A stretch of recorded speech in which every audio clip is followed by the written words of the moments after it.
If you own a business debt advisor company website and looking to grow in 2026, and you're uncertain what digital marketing strategies that you should be doing, there's obviously different types of business debt services like liquidation, bankruptcy, CVLs, administration, CVA.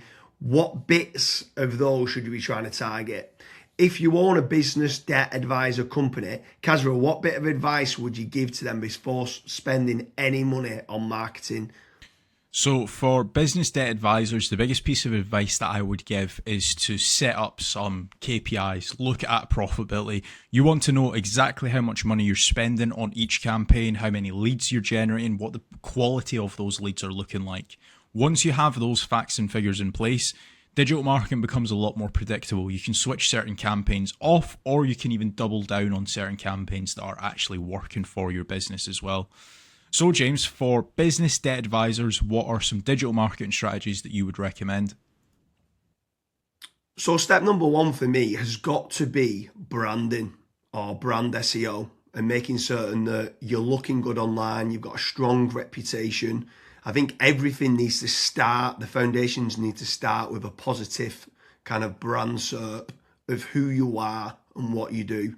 So a SERP stands for search engine results page, and getting that branding right across the board then can lead on to other things of what you can be doing. It will improve your conversion rate on paid ads or social media. Any leads that you get in, the conversion rate would be good. If at the 11th hour, they're going to decide who you're going to go with, branding, I think, becomes very, very important. So I'd say that's the first thing that people need to get right for all digital marketing strategies.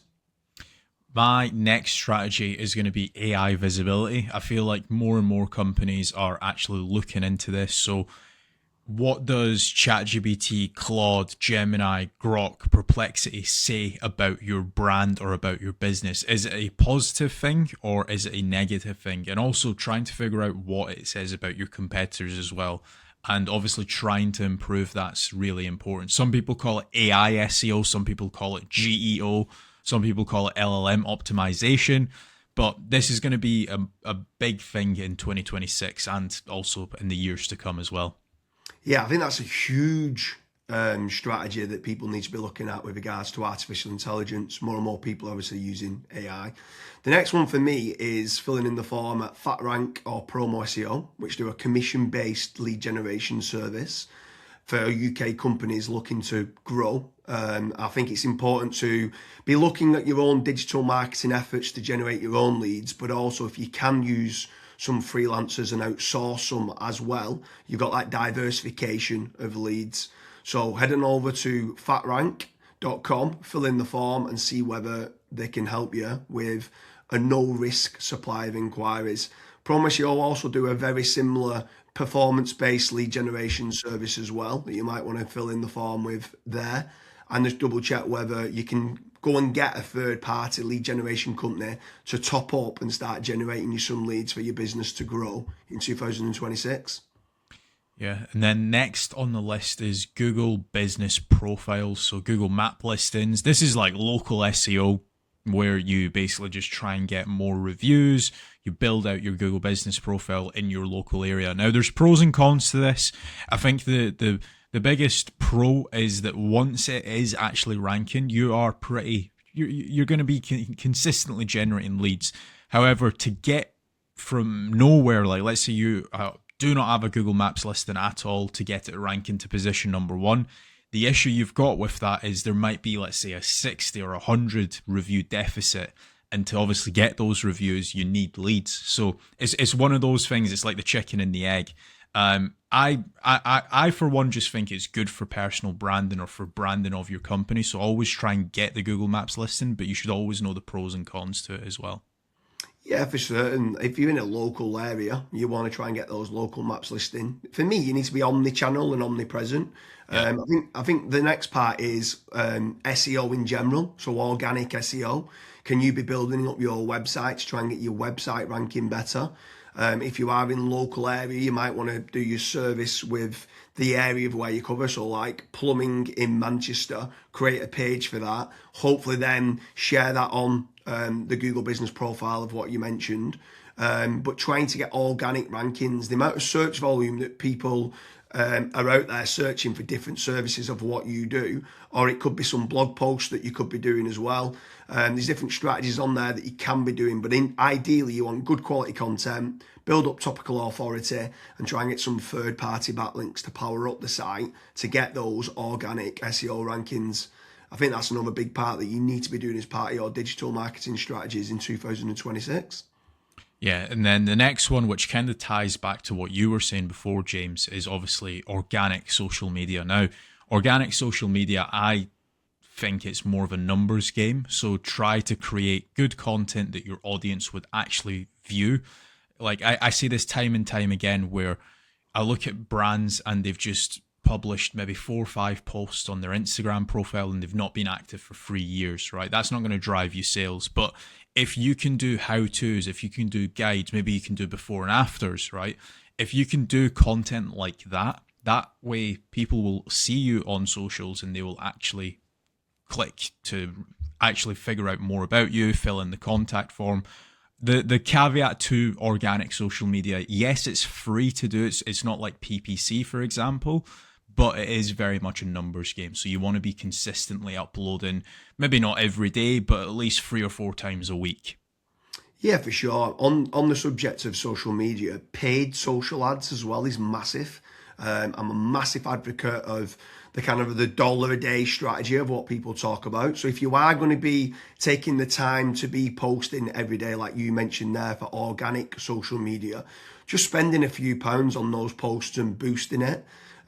So getting case studies, any awards that you've won as well for reputation, and starting boosting that. You can also be running retargeting ads. So if anyone's clicked through to your website, you can be running retargeting, which is paid social as well. Different places like Meta, so whether that's Facebook and Instagram, you've got Twitter, you've got YouTube, you can be running Pinterest, you can even run in places like Reddit as well, for paid ads. And I think paid social media is still an untapped market for digital marketing strategies. Yeah. The next one is it's probably a love-hate relationship. It's PPC, right? Google AdWords or doing it on Bing, wherever. That's basically the sponsored results. So if you search for a service, it's above local SEO. Now, I have spoken, and both myself and James, we've both spoken to so many business owners that are either they've spent 10, 15, 20,000 pound on it, and they've not had a single result, or they might have had a few leads and it's just not been of quality. Or you've got other guys that have spent hundreds of thousands on it and they're like, it's the best thing that's ever happened to my business. Now, the reason why people are either they absolutely love it or they absolutely hate it is probably down to how it's been set up. Like there's so many different nuances to PPC. Like for example, having a really proactive negative keyword list, making certain that you have a set of banned IPs. Like, for example, your competitors could be clicking on your ads, and that's deemed as what's called click fraud. Making certain that you've got a high converting landing page, making certain that you KPI your sales team.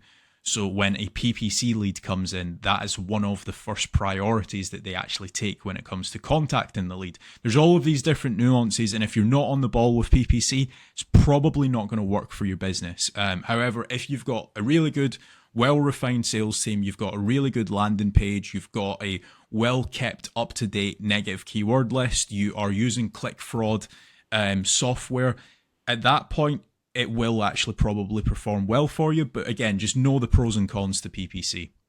Yeah, for sure. There's certainly pros and cons. There's benefits of using it to get instant leads. But like you said, the amount of people that we speak to that have burnt a lot of budget and not had the inquiries and stuff that's come through as part of the digital marketing is pretty scary. While we're on the subject of paid, obviously we spoke about paid social ads, and now you've spoke there about PPC with Google or Bing. I'm going to throw in the mix paid ads on AI platforms. It's not fully rolled out as we're doing this video, but I know that ChatGPT are looking to try and roll out ChatGPT ads. Claude, Perplexity, other kind of LLMs might start rolling it out in 2026. I think if you're one of the early adopters and innovators to get on there, I think you could be getting cheap leads or cheap contact form submissions. So it's something to look out for of doing paid AI listings and ads. I think that could be something to look out for in 2026. Next on the list, and this is a little bit out of control. You do obviously have like forums that you can get your brand mentioned in, like for example Reddit and Quora. That very much comes down to the after fact, like where are your customers that you've been dealing with previously? Are they actually raving and shouting about you? If they are, then that's a very good resource of getting other people recommending you. So if you can get that, again, it's a little bit out of your control, but asking for reviews, asking for them to recommend you to friends, to people, that can obviously generate you a decent amount of leads and inquiries as well. Yeah, for sure. And the add-on benefits to places like Reddit is that it's getting cited so much now in the AI overviews. So when you spoke there early on about AI visibility, if you can try to get a positive kind of lot of people talking about the products and services of what you do and some reviews on there, it's indirectly then going to help you, or directly actually is going to help you with AI visibility. And then the last one for me is tradesman websites. So like Check a Trade, Bark, or teaming up with a third party lead generation company. Something I would say with all of these practices, Kasra touched on earlier about making certain that you understand your KPIs and your ROAS, return on ad spend. I think it's very important for business owners that are doing any sort of digital marketing to be tracking how much time and effort's being put into, let's say, running organic social media or running paid ads. Everything should have KPIs put in place. And this is exactly the same then with tradesman websites like Check a Trade, Bark, Rated People, My Builder. These could all be amazing platforms to generate leads that could get you a positive return on investment. And if you do, you should continue to be using those platforms. There's certain lead generation companies out there as well that could generate you quite a lot of leads. They could be using organic SEO or PPC or social media ads to generate you those leads. But if they are getting you a positive return on investment, again, I'm all for it as part of your digital marketing strategies. But I just want to repeat one more time with regards to FatRank and Promo SEO. They do lead generation and they guarantee a return on investment. It's a commission-based lead generation service or performance-based lead generation service. So make sure you head on over there, fill in the form. That could just be one part of generating leads of many. You should be trying to generate your own. You should never have a single point of failure, and you should be trying to get that diversification. But make sure you head on over to Promo SEO or FatRank lead generation service as part of your digital marketing efforts in 2026. Thank you very much, Kasra.